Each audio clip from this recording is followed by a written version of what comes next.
what made you get into this case now? So I've actually been following it since day one. Something that was kind of crazy. I had some friends camping out at Boca, which I don't know how familiar you guys are with the area, but we've gotten real familiar with it. Yeah, I figured. Very familiar.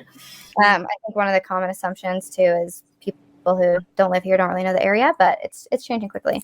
But I was camping out at Boca Saturday night. It was actually the night after the party. And I had friends camping at Boca the night of the party. And we both saw... Now, I find her discussion of Boca extremely interesting. So she said here that she was there on the Saturday night and her friends were there on the night of the party. And she starts saying, we both saw, and then she pauses and she redirects a little bit. So I think it's really interesting that we listen to what she has to say about Boca, because I believe that she has a lot more information than what she was comfortable giving out publicly. And she does later on admit that she was one of the people who called in a tip about Kiely's case and never received a response from law enforcement. So let's listen to what else she has to say here. At the time, we didn't know Kiely was missing. I found out Kiely was missing Sunday morning. I was talking to my dad, and he was asking how my night was out at Boca, and I told him, it was fun. I left Boca at like 11:30, and I came home, and he's like, well, did you hear about that missing girl? And I was like, oh, I had no idea. What are you talking about? And so Sunday is when I learned about it. But I will say one thing. It was August 5th and 6th when the party happened. I went and met some friends out of Boca, and I was shocked about the amount of people that were out there, people that were camping. And so like I was saying earlier, Boca and Prosser can connect. There's dirt roads that you can take. I don't know if they even show up on maps, but there are dirt roads that connect the two, and they also connect to Stampede. So I recognise that for this individual, giving out more information could be compromising, and that she's probably one of the people who is now choosing to be silent for her own protection. But I wish she could tell us more, or at least privately tell more, because I think there's definitely something significant in her comment about the number of people that were camping at Boca. And the way she says it, when she says the number of people, and she talks about camping, but the intonation in that sentence makes it sound like she was about to say more and perhaps refer to people partying at Boca. It wasn't her saying people camping, but it was more a raised camping, as if there was meant to be an and following. Just one thing that I noticed. She also made a point about the roads that connect Prosser and Boca, and also Stampede. And we've never looked into Stampede to find out if there was any connections with Stampede or any possible sightings or anything. But I find it interesting that Stampede is something that Sammy mentioned, and that this girl has also mentioned the back roads that interconnect between Prosser, Boca and Stampede. So it could be interesting to see if there is any connection there with Stampede at all. Yep, our map guy knows that, right, Dylan? Yeah. He mapped out every road, every back road. Oh, I did it too, and I've stayed up till 3 a.m. Writing all highlighting all the possible routes out of Prosser after this case, because I know the area and I know where we've been. But tying back into how I said many locals are frustrated about local law enforcement. is there are people who saw things that were out of character in the area that weekend and left tips and never received a call back from law enforcement. There was no follow-up. And I think some of the things that were said are probably, in my opinion, worth following up on. This, to me, supports what many of us believe about Kiely's vehicle not going into the reservoir on the night of the party. She says there were people who saw things that were out of character. But she also talks about the frustration of people who made tips with the police or with law enforcement, but were never gotten back to about those tips, and that she felt that these were important, significant bits of information in Kiely's case, and yet there was no follow-up. Why was there no follow-up? So once again, we're hearing about connections to Boca. We're hearing about things that were out of place or out of character, and no follow-up from law enforcement. What's it about? What do you think of, since you were at Boca, you know that this Nick, the tow truck guy, Mm-hmm. you know about him? You have to know about him, right? Yes. Right. What do you think of that story? At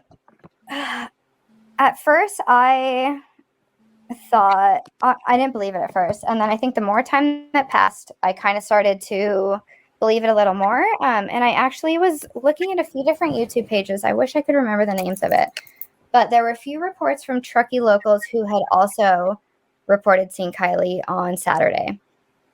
And I'm trying to figure out how much I should expand. I heard enough people reporting that they had possibly seen Kiely on Saturday to believe that maybe Kiely was still around on Saturday. So personally, when I saw this video that came out a couple of days ago about the car entering the lake at 12:33 p.m. or a.m. on August 5th, it definitely shocked me a little bit, because I personally believe that her car didn't go into the lake until, Sunday, Monday, like a couple days past the party. So here she's being very, very careful when she's talking about Boca and sightings at Boca. And she says, I need to be careful about how I expand on this. So she is saying that she has more information with regards to sightings of Kiely's car at Boca, but that she's being careful about how much she releases publicly. And the thing that is important to me is that she's talking about the fire cam footage and saying that she's shocked because it doesn't make sense, and that based on her knowledge, she doesn't believe that the vehicle did go in on the night of the party, and that it must have gone in Sunday or Monday. So she's basically saying at a later date, she hasn't said anything specifically that would nail it as it went in Sunday or Monday, but she's definitely saying that from her own personal experience, she can't see how that vehicle went in on the night of the party. So she refers to the multiple witnesses, the multiple sightings of Kiely's car around Boca, and it sounds from the way she's discussing it that there are individuals that she trusts who have had these sightings, and that she feels confident that Kiely's car did not go into the water on the night of the party. All right. So can I ask a question? Yeah. So in that video where Kiely's car is going into the lake, she would have had to have gone up and down that embankment, right? That like Verna Coy showed and CCTV showed Um, that big hill, and then it's you go down, or did she come from a different angle? so I am not entirely positive, and I was saying earlier, I'm actually going to go out there this Monday and kind of look around a little bit because I'm so curious now. And I tried to go out there at one other point, and it was late at night, and I just got creeped out. My schedule's been very busy lately too, so I haven't had the time to go out. But from my understanding and from people who I know closely who have went and driven that exact route, for her to have veered off the road as much as she did and to have driven down the point into the lake, it's a pretty significant distance from the main road. Mhm. And I do know people who think it's hard to believe that she could have accidentally gone that far off the main road. Honestly, I wish people in this community could have felt free to speak more openly. She does, as a local, say that it is a significant distance off the main road to get to the location where Kylie's car ended up in the water. Which, of course, goes back to Doug Bishop's comment of it's not a wrong turn road.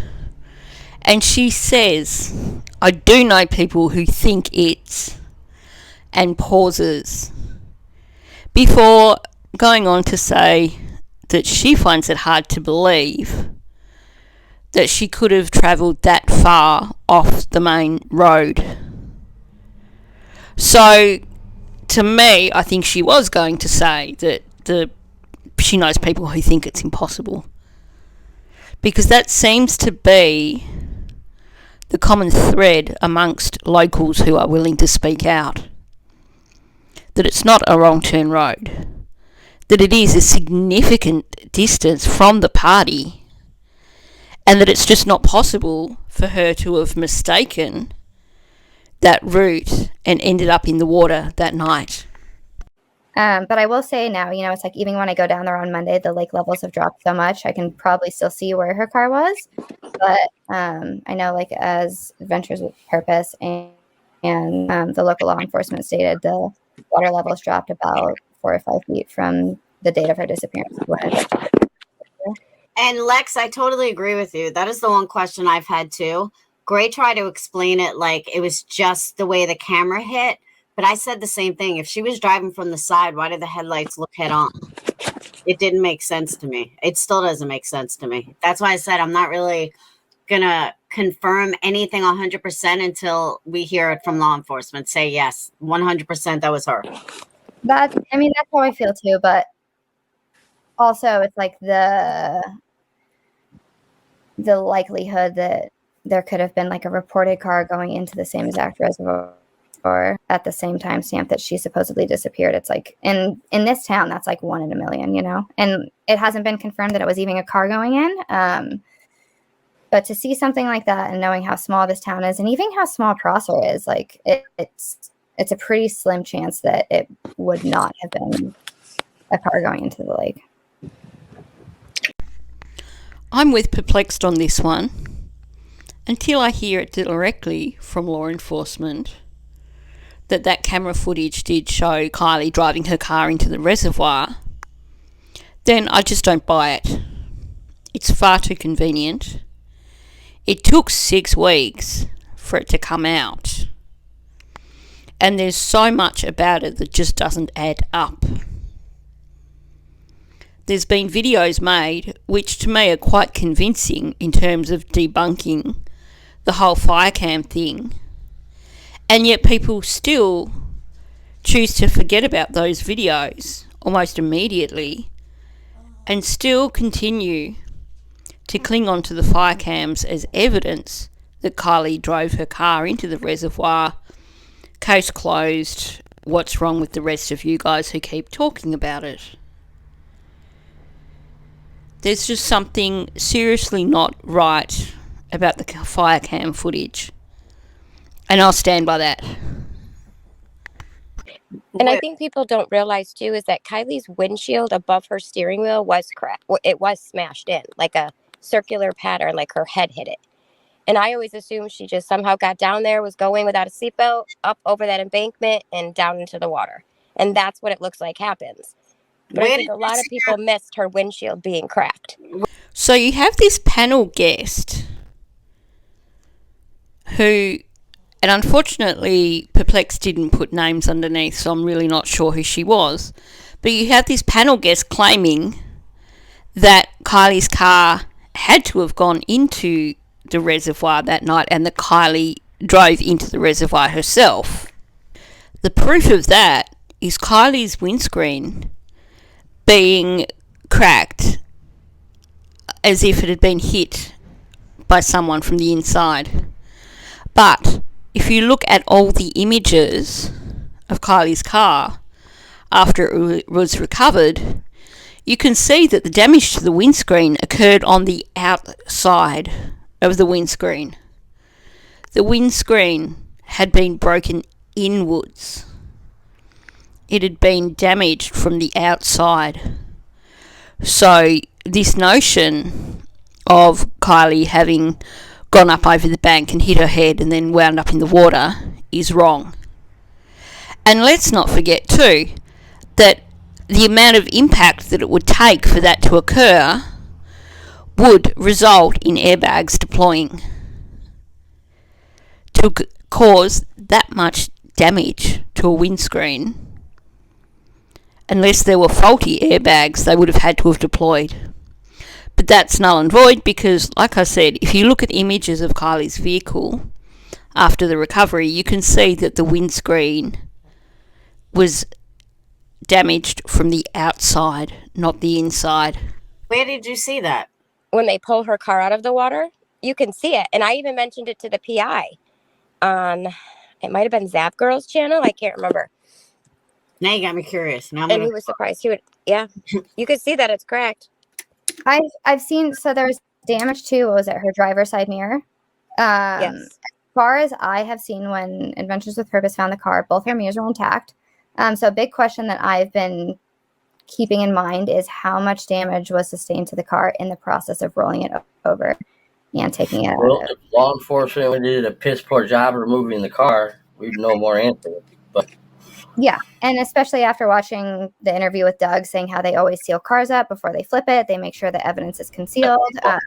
I've watched a previous AWP video where they locate a hatchback vehicle where you can get to the rear of the car from inside the car, and it was a suicide, and the person was found in the same location that Kiely was, in the rear of the vehicle. Mm-hmm. And I think that's the trickiest thing about this case is it's like, there's no screaming evidence of like, oh, it was foul play. Oh, it was an accident. And, in my honest opinion, until law enforcement steps up with viable evidence to support either outcome, it's like no one's really going to know because it's such a fine blurred line in between both outcomes. And I mean, I feel like that up here, like, like I said, even after watching the video, and I think it was Greg who enhanced it and broke down the headlights shining across the trees. Shining across the trees across the reservoir.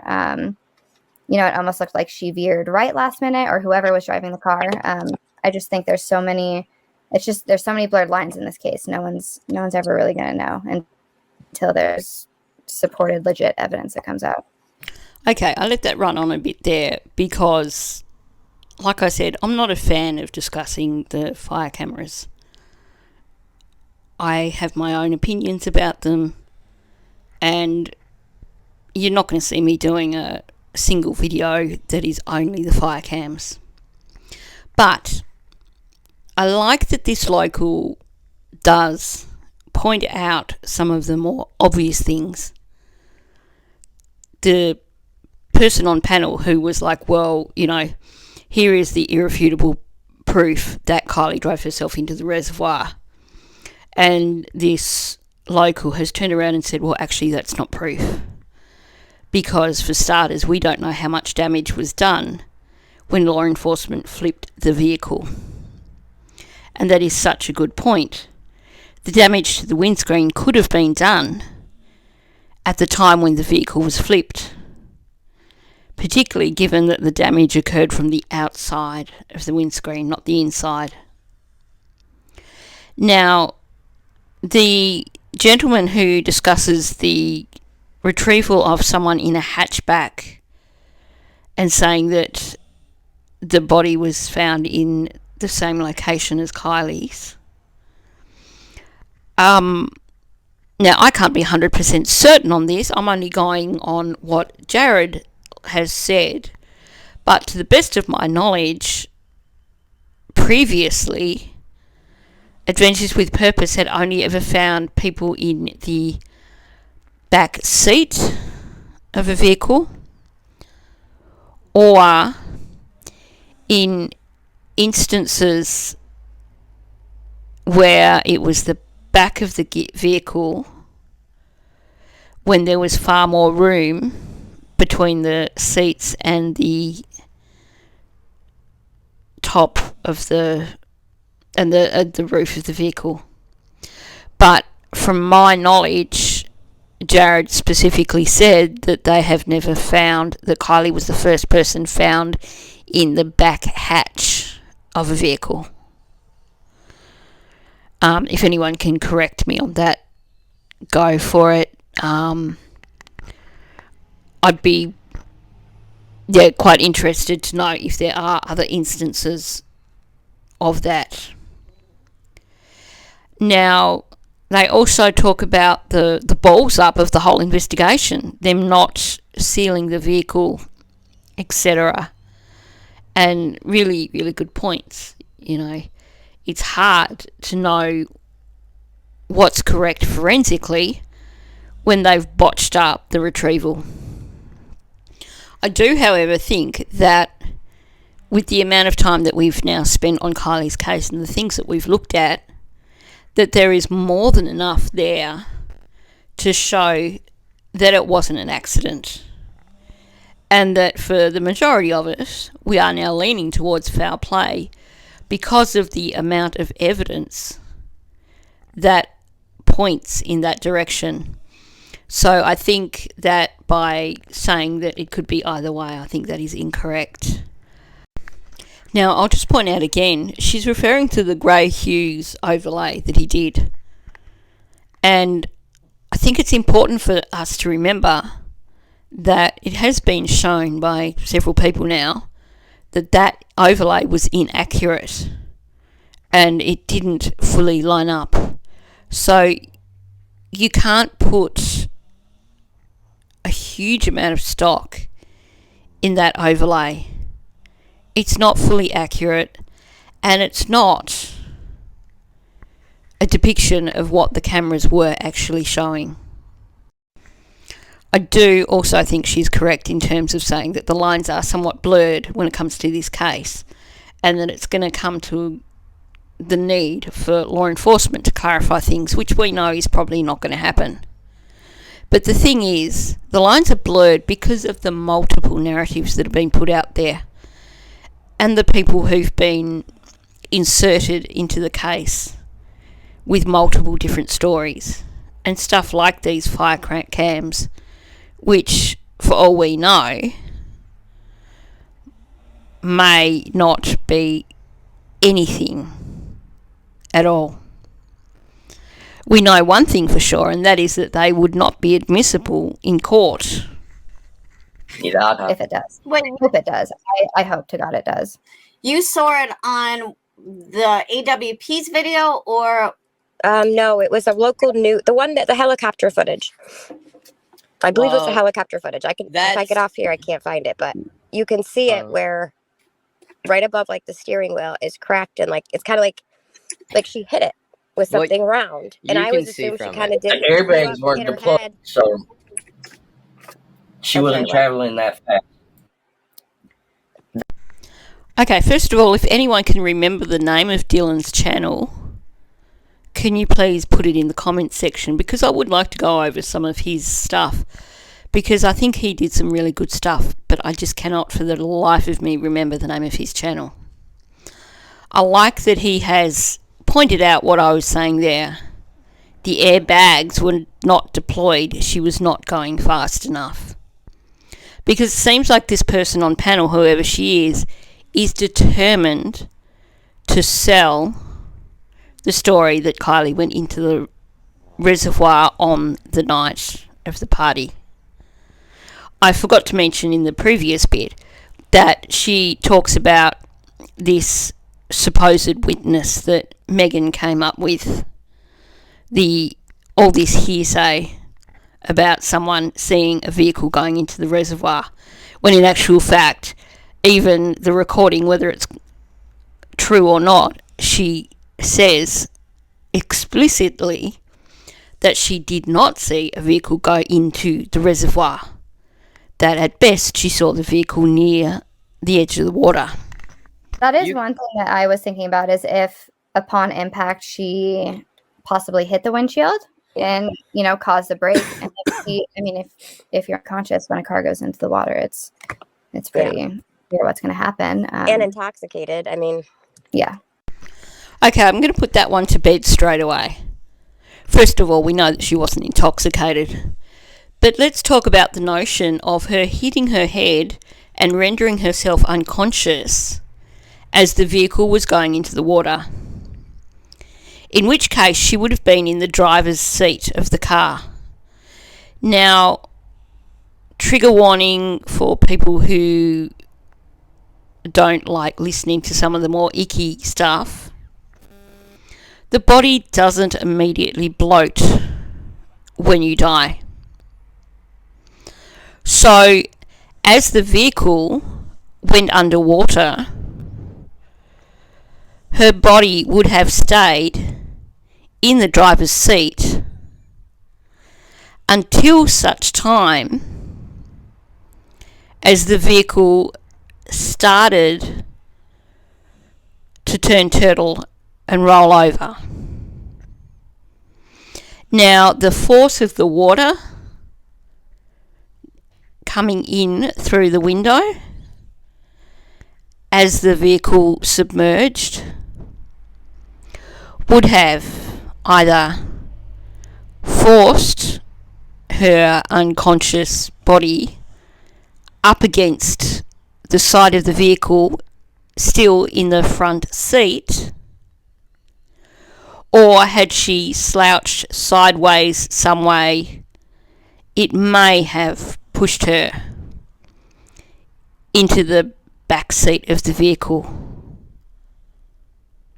But it wouldn't have pushed her all the way into the back because of the open window on the opposite side. The force of the water, were she unconscious, she wouldn't have been floating. The force of the water could have only pushed her against the driver's door, or like I said, had she slumped sideways and not had a seatbelt on, then it may have forced her into the back seat and quite possibly out that open window behind the driver's door. For her to end up in the back of the vehicle where she was found, she could not have been unconscious from the vehicle hitting the water. And once again, we're nearly up to 30 minutes for this video, so it's another good spot for me to stop it and allow people to absorb what it is they've heard in this video. The next video, and while I realise that it's possibly one of the least popular topics, but in the next video we have a continuation of this panel, and our Truckee local friend pops up on panel. I'm going to cover it because I actually hadn't even heard this. I didn't realise that she'd been on panel with Perplexed, because I knew that she really disliked Perplexed. Unfortunately, in terms of her being on panel with Perplexed, it is kind of brief because someone else came up on panel and pretty much shut the whole thing down, which that in itself is quite interesting. And I will look at some of that in another video. So stay tuned The next video, like I said, will be a little bit of discussion on some of the things that Megan has said, and then Megan herself popping up on panel. Like I said, I hadn't been aware that she was on panel with Perplexed, so you may find it interesting to hear what she has to say when she does pop up on panel. Thanks for listening. If you're not already subscribed, please do. Also, hit the like button and please leave a comment.